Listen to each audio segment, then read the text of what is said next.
I'm Myra Seha, and you're listening to Venture Unplugged. From deep tech crypto to direct-to-consumer brands and products, each week we dive in deep into the lives and challenges of today's most successful founders and investors. This episode is part 2 of the Tim Draper interview.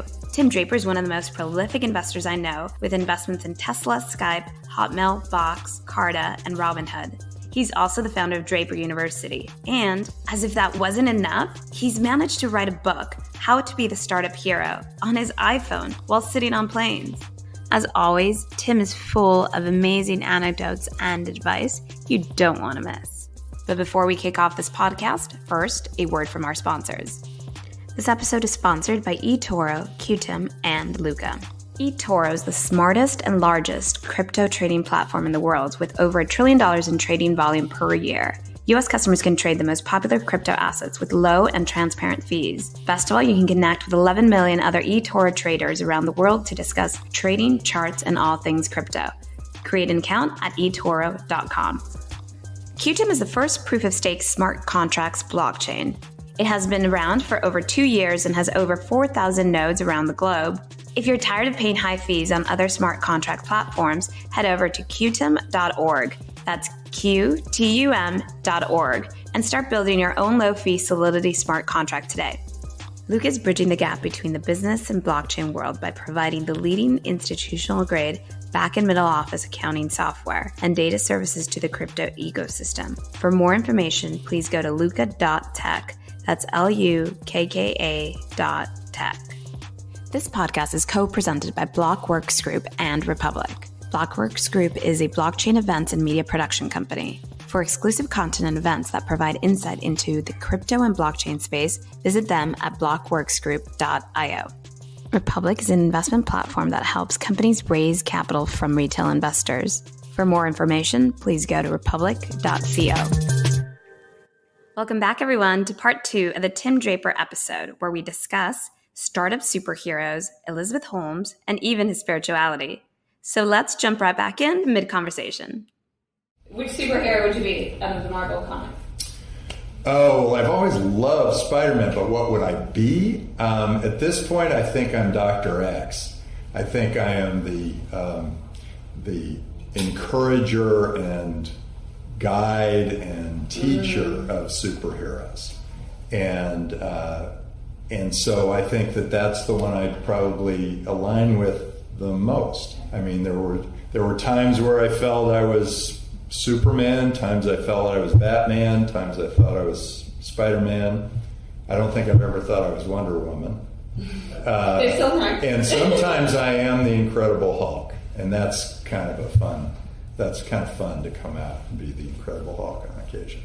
But no, today I think I'm more Professor X. He's an X-Man, and he kind of guides and encourages and drives these superheroes, and that's kind of what I do. Let's talk about something a little bit more serious. So we talked about superheroes, and all superheroes are humans, and inevitably they will make a mistake. So one person that you admire... Yeah, that's what's great about Marvel and DC Comics, is that they all have that human element. So they're out there doing great things, and then they have the human element. You still can't. Yeah, and it's not just that, but actually if you go through those, the villains are kind of cool too, because they have they're innovators. They create new, interesting things. Now they're using them for bad purposes in the comic book, but that kind of creates an us against them thing, and that's what the comic books people love about comic books. But I think superheroes have a human element. So with superheroes, we mentioned they have a human element, and it can be used for good or bad. One of the people that you've publicly supported is Elizabeth Holmes. Mm-hmm. So she failed in a very public way. Have you talked to her since, and what advice have you given her? Since, I mean, I do periodically I've talked to her. We were the first investor in Theranos. She came to me and just full of energy, and she said, I'm dropping out of Stanford, and I'm going to change healthcare as we know it. And that was a mission that I got behind, and I got behind her. She's brilliant. And she's a brilliant scientist and really created something extraordinary. And what's happened is that my thinking is she took her lawyer's advice and just clammed up. And I think that was bad advice. I think she should have always been talking to the press, talking to the people, being open, saying here's what we're doing and whatever. And instead she took the lawyer's advice and clammed up. And so I'm really sorry, because that company really had the potential to be extraordinary. And there will be many others. There are already 15 companies that have come to me with the same idea, roughly. 2 drops of blood, lots of different tests. Since Elizabeth has been sunk, there have been 15 companies that have come to me and they've had that idea, and I keep thinking, God, this could have been Elizabeth. That's interesting, because what you mentioned here is the idea of owning up to your mistakes and being quite open and engaging with the audience rather than retreating, which is, I think, instinctually natural for most people. When you fail, you just kind of want to hide. You want to hide, and that's the problem. I think entrepreneurs, and for her, she kept saying, well, it'll come out in the data. Everything will come out in the data. She's a scientist. Mm-hmm. And when you're under stress, different people respond different ways. A salesman sells harder. Scientist retreats, becomes more cerebral, and that's what happened to her. And that did not play well in the press. And once the press went after her 100 times in a row, the government kind of had to go in there and do something about it. And they, when the government comes in, they always seem to find something. And she kept staying quiet, and I don't think that's right. I think it's always good to be open, tell everybody everything, tell the press, hey, this is what's happening. That product was so good for all those people. All these parents thought this was the best thing that had ever happened, and it's interesting. I mean, the tests were different from. It's always a little fuzzy when you take a blood test, because it's never really perfect. Tests were a little different, but she had the benefit of being able to test them every quarter or something, and that could have been quite good, because you'd be able to see the trend lines. My blood glucose level seems to be rising, or my vitamin D level seems to be falling over time, and we don't get that. There's so much that the blood can tell. It's actually a fascinating topic. Oh, yeah. So there's great, I think there are a lot of ways to succeed and to fail as an entrepreneur. And people of all different walks of life have created extraordinary companies and extraordinary failures. And they all take different paths. And we get to back them. What would you say her super qualities would be? She's an amazing scientist. She's really extraordinary and a brilliant, creative, visionary. In dealing with people, right, it's great that you've been surrounded by all these amazing people, but has anybody ever disappointed you, or when was the last time somebody disappointed you, and why? Yeah, I mean, I never want to mention the name, but one of my students had great potential, and I thought they could be a big hit, and they were going to make a big impact on a big continent, and they were dishonest, or they misused the capital, and it was very disappointing. But I do believe that even though that was the one outlier that I've had, I mean, maybe I've had one or two other outliers in my career, where they really didn't live up to my expectations. It turns out that if you have high expectations of people, they live up to your expectations. And if you trust people, they live up to your trust. And that is almost universal. Reagan used to say, trust but verify. Mm-hmm. I think you can generally trust people as long as you're showing them your trust and they are showing you how they can live up to your trust. I mean, gosh, I'm in the business of handing money over to people. Yeah. So it's all a trust game. And making and hoping that what they're going to do with that money is fulfill their mission, their life's ambition, their hopes, their dreams, their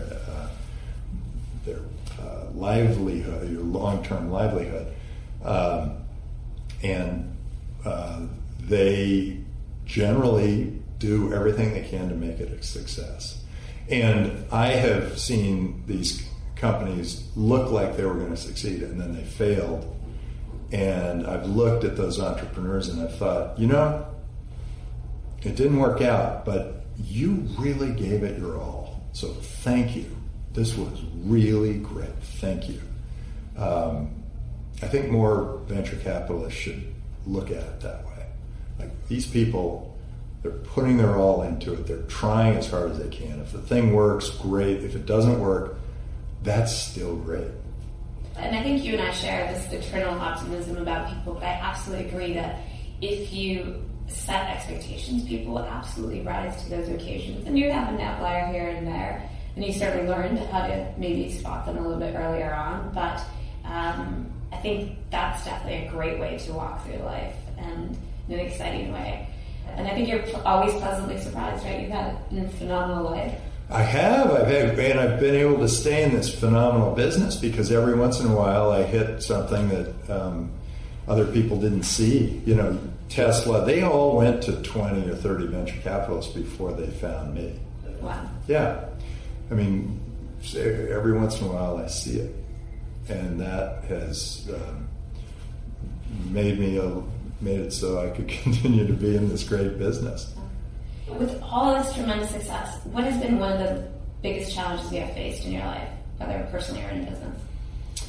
Well, actually, it's interesting because I even think those challenges are still ahead of me. I mean, we've had a lot of challenges. We've had, founders going AWOL or dying or leaving the business or trying to attack the business or whatever. We've had founders. We've had lots of strange things. We had one founder who wanted to date the other founder, and that founder didn't want to date that founder, that kind of ended that company. And then we've had founders that were just kind of figured it out, caught some amazing wave and rode it and made it a great success. So it's kind of been fun. And every day keeps you excited. I love that. And so we've talked a lot on various different topics on the show. Before we jump into rapid fire questions, I'd like to end on a happy note. When was your last moment of extreme happiness? Well, this whole thing's been happy. I love that. My moment of extreme happiness is usually around my family, so that's what they get me going. They make me happy. Yeah, we have a wonderful family. They both up and down the food chain. The family is so exciting and so much fun. It's great. They make me happy. I love that. I love it is about everything. And occasionally my friends make me happy. And survival, when I go with the students on survival, that is a happy moment. That can be really extraordinary, where you feel you've accomplished something that you never thought you could do. That kind of thing. Yeah. That's great. All right, should we jump into some rapid fire questions? Okay. Now for a quick word about our sponsors, and we'll be right back. eToro is crypto trading made easy. It's one of the largest and smartest trading platforms in the world with low fees. Join 11 million other traders and create an account at eToro.com. In addition to being one of the best smart contracts blockchain in the world, with extremely low fees and easy-to-use platform, Qtum's proof-of-stake system lets anyone stake with as little as a fraction of a Qtum. To learn more and start building today, go to qtum.org.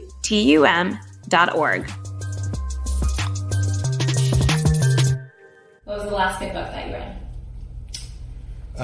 Here it is, How to Be the Startup Hero by Tim Draper. My dad also wrote a fantastic book called The Startup Game, which is about a lot of his stories, and it's great fun. And then let's see, what am I reading now? Generally, I read a lot of science fiction, and so I'm a big fan of Asimov and Frank Herbert.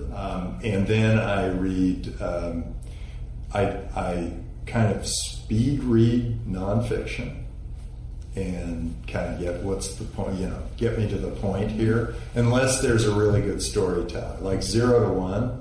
Absolutely. That was he did a really good job of storytelling, and so I was in it the whole way. What is your best life hack? I think it's the cold shower in the morning.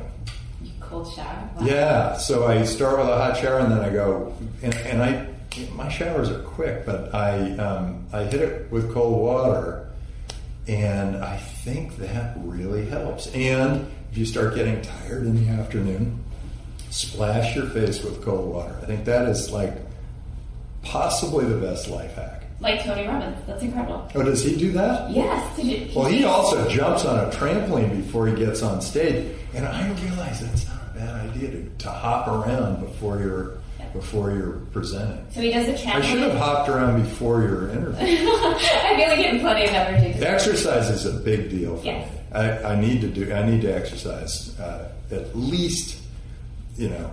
I try to do something every day, but if I miss 2 days of exercise, that can be really bad news. So I've got to have exercise at least generally every day, but maybe every other day. That's great. Yeah. And do you believe in God?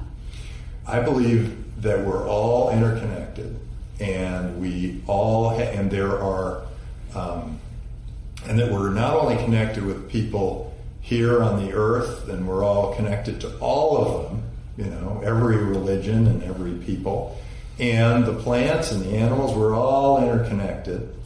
And I think we're also connected to people who have died, and plants who have died, and animals who have died, because I do know that my mom died, and we have had real connection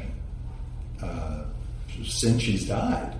In lots of different ways. Giant rainbow that showed up right after she died. A phone call I got right after she died where she said goodbye. And really a lot of kind of interesting things. So I know there is something else. I think there's more beyond our life. And I know that we are all interconnected, and we should act that way. We're all a part of one big world, and that world is interconnected with one big universe, and it's all energy sources and uses. But I've kind of grown this sense of spirit over the last 20-25 years of my life, and I have a really good sense of what happens after you die. I love that. What is the last thing that made you want to quit? Oh, I did 6 Californias. I tried to create 6 Californias instead of 1, so that the governments would have to be accountable to all of us. They'd have to compete for us. So if they didn't perform, we could go to a different one. And California is so beautiful that they can operate as a monopoly, and we get the worst service at the highest cost because it's a monopoly. And they don't have to really improve their performance. I mean, education's almost the worst. I think we're 49th now. We have the worst infrastructure. We used to be best place to do business. Now we're worst. So I did 6 Californias, and they discounted my signatures because, see, the people in government don't really want this to happen. So they discounted my signatures and made it that I didn't have enough signatures. So then I did 3 Californias. I doubled the number of signatures I needed, and then they couldn't discount the signatures, but somehow they twisted the arms of the Supreme Court in California, and they pulled it off the ballot the day before it was supposed to go on the ballot. So you never got to vote on 3 Californias. No. But we made it. We got all the signatures. We got the Secretary of State's office. Everything was okay to go, and they yanked it off the ballot. So you got to vote on Proposition 8 and 10, but not Proposition 9.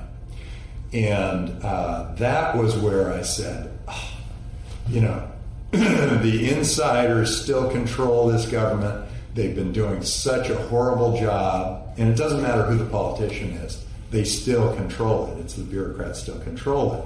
I never even got served. I never even, all I heard was, we are pulling this off the ballot because we think it'll be disruptive. That was it. Wow. And that was just disgusting in my mind. We're a democracy. We should be able to vote on stuff like that. And that's where I had that sense of, now what? What do I do? That takes a lot to make you say that. So I tried it twice, and the third time may be a charm, but I don't know what the third time will look like. I mean, I'm a creative guy. I still don't know where I can come up with a way to make it so California becomes better governed. Do you ever think about running for politics? Yeah, except no.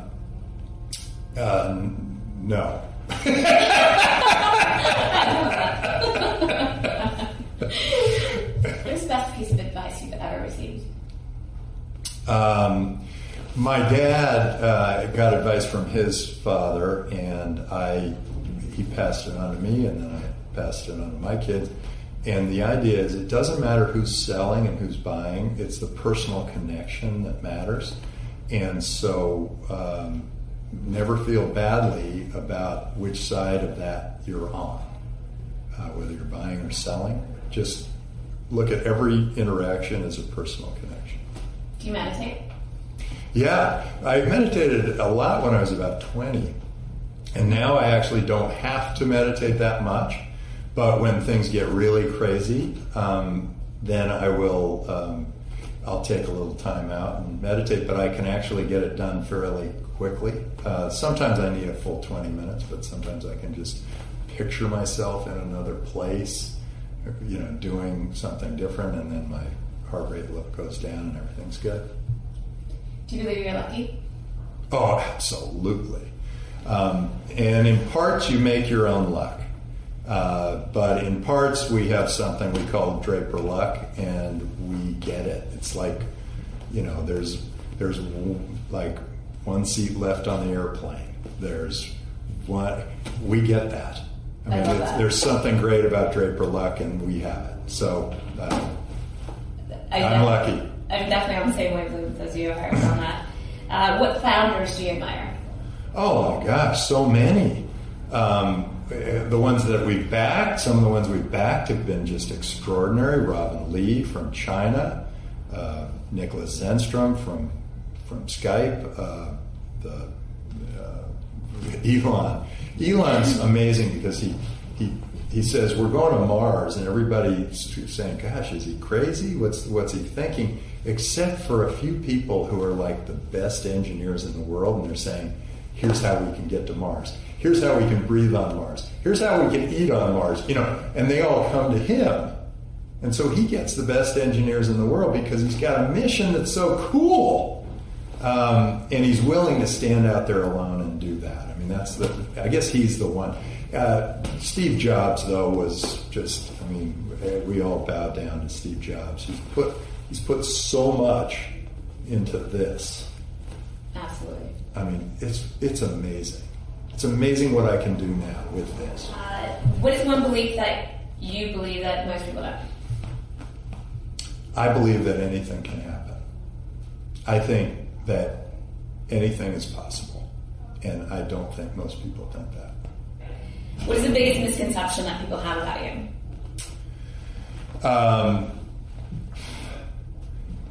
Well, I don't know if it's a misconception. They may be right. A lot of people think I'm crazy. What's he doing? Why is he trying to break up California? Why is he starting a school? Why is he, why is he backing these startups? Why does he raise money? All those questions, they are questions that the people generally, when they see these articles written, they say, what? He doesn't fit in a box. And I still write poetry. I write songs. I paint. I do all these kind of fun things because, hey, they're great. They're fun. They might make an impact somehow. And I'm willing to take chances. And I think that is where people are a little more comfortable in their box, and they look at me and they say, I'm not that comfortable with all those things he's trying to do. What is one word that you would use to describe high school Tim?